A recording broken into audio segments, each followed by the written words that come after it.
तो भाई आज बहुत खुशी की बात है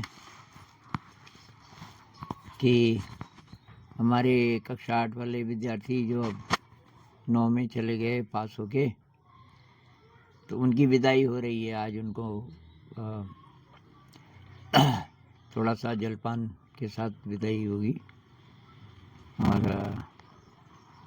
तो मोहन सर का आइडिया है कि कुछ बातचीत की जाए।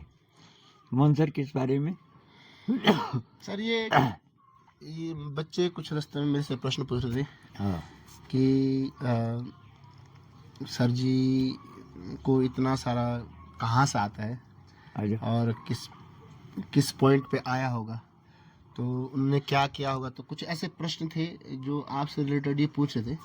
तो मेरी ये इच्छा थी कि ये आपसे डायरेक्टली पूछ पाते, सीधा आपसे बात करते तो आप ज़्यादा अच्छा उत्तर देते, बशर्ते मैं दूँ उस हिसाब से। अच्छा, तो भाई बच्चों, आप कुछ भी पूछ सकते हो मेरी ज़िंदगी के बारे में, जो तुम्हारे अंदर जो भी प्रश्न है। तो वो भी पूछ सकते हो आप जो पूछ रहे थे। कौन शुरू करना चाहता है? अरे इस पे बोलना, क्योंकि तब आ जाएगी आपकी। सर जी, आप इस विद्यालय में कैसे कैसे आए और आपका इंटरेस्ट कैसे कैसे पढ़ाई में बढ़ा? अच्छा, इंटरेस्ट तो मेरा शायद बहुत पहले से था।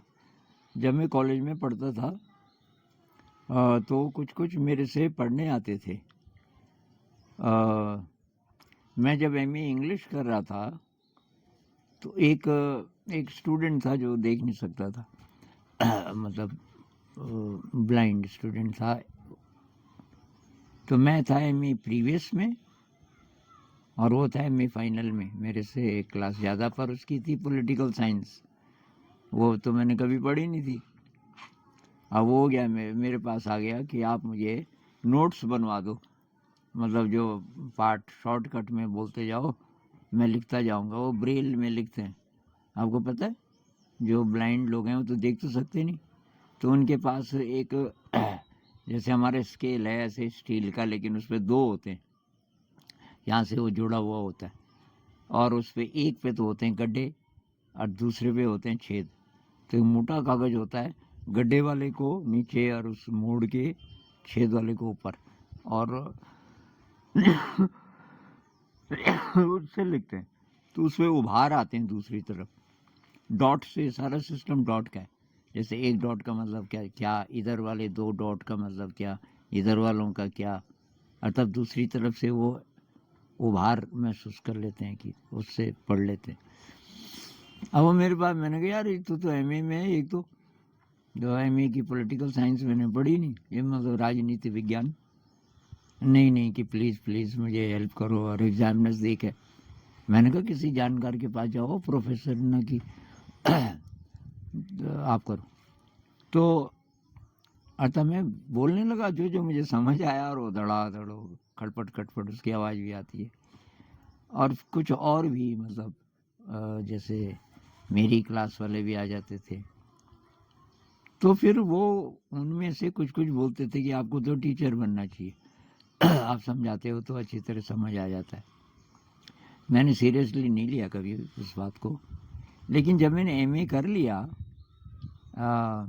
एमए का एग्ज़ाम अभी अभी पास किया था, मेरा एक दोस्त है मेरे पास कि यहाँ की एक कॉलेज है शहर में, और उनको इंग्लिश टीचर की ज़रूरत है कॉलेज में।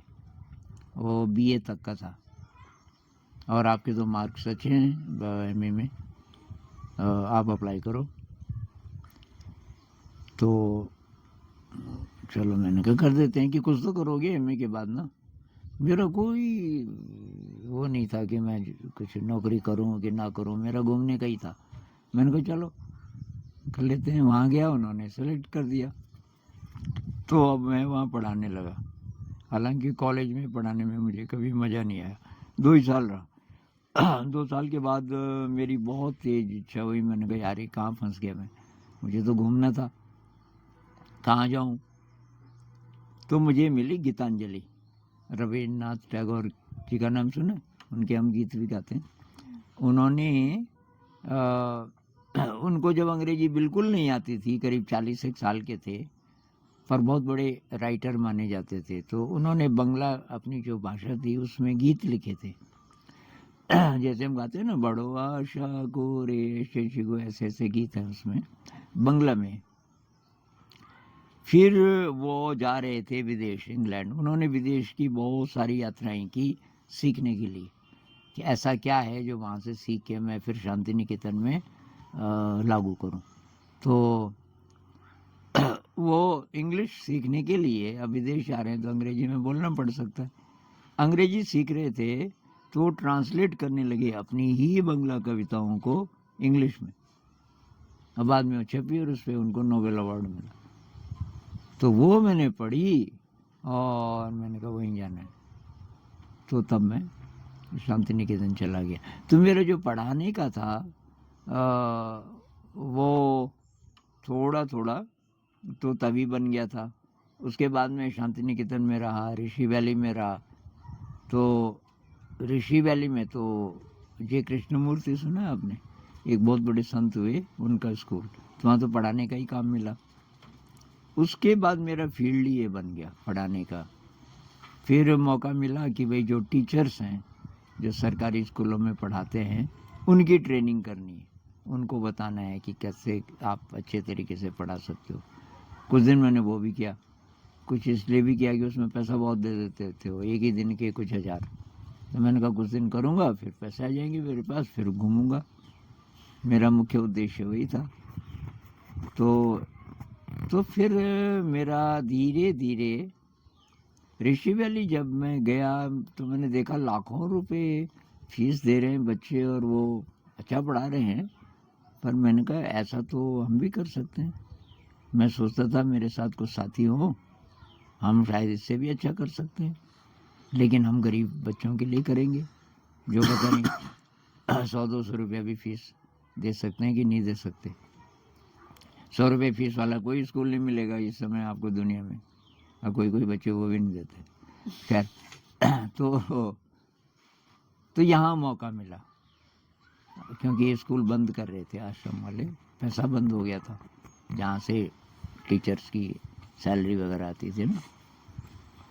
अब उनको मालूम था कि मैं पहले यहाँ रहा था 2 साल 2.5 साल, फिर मैंने छोड़ दिया था। फिर मैं कहीं कहीं था। तो सिरिल जी को जानते हैं कोई? सिरिल जी अंकल जी अच्छा नहीं जानते सर, उनकी डेथ हो गई 3-4 साल पहले। उन्होंने मुझे बुलाया कि आनंद ये स्कूल है और तू जो मर्जी कर, वैसे भी हम बंद करने वाले हैं और तू जो करेगा लोगों को पसंद नहीं आएगा तो भी बंद ही होगा। मैंने कहा यार ये बढ़िया मौका है, मैं अपनी नई नई जो विधियाँ हैं यहाँ लागू करूँगा, पसंद करेंगे तो ठीक, 1 साल भी चल जाएगा। मैंने कहा मैं समझ जाऊँगा कि ये जो मैं बोल रहा हूँ वो हो सकता है कि नहीं हो सकता। ऐसे शुरुआत